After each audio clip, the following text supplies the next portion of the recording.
Husband যখনই বাজার থেকে মাছ নিয়ে আসে সেদিন আমার কাছে আবদার করে বসে মাছের এই ঝোল রান্না করে নেওয়ার জন্য।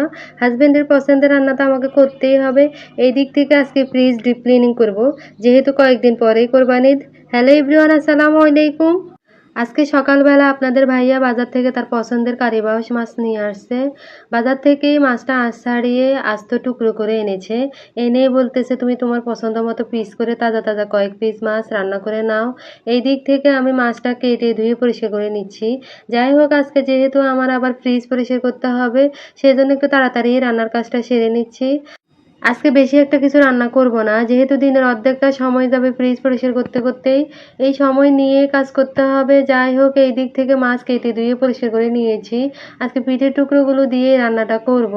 এই তো মাছগুলো লবণ দিয়ে ভালো করে ধুয়ে নিয়েছি, এখন রান্না বসিয়ে দিব।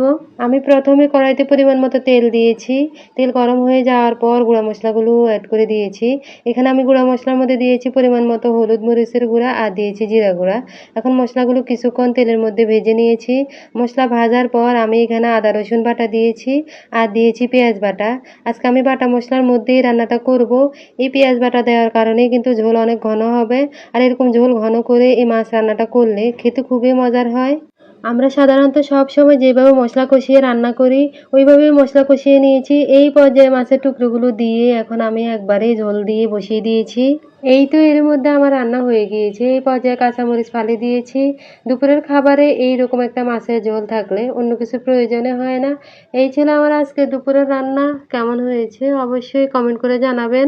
ঈদ যেহেতু চলে আসছে, ফ্রিজ তো পরিষ্কার করতেই হবে। যাই হোক, আমি সব ধরনের কাজ সেরেই তারপরে ফ্রিজ পরিষ্কার করে নিয়েছি। ফ্রিজের নর্মাল ডিপ আজকে দুইটাই পরিষ্কার করে নিয়েছি। এখন সব কিছু জায়গা মতো রেখে দিচ্ছি। যদিও অল্প সময় দেখাচ্ছি, তবে আজকে দিনের অর্ধেকটা সময় এই কাজের পিছনেই গিয়েছে। আজকের মতো এখানেই বিদায় নিচ্ছি। নেক্সট ভিডিওতে আবারও দেখা হবে। আল্লাহ হাফেজ, আসসালামু আলাইকুম।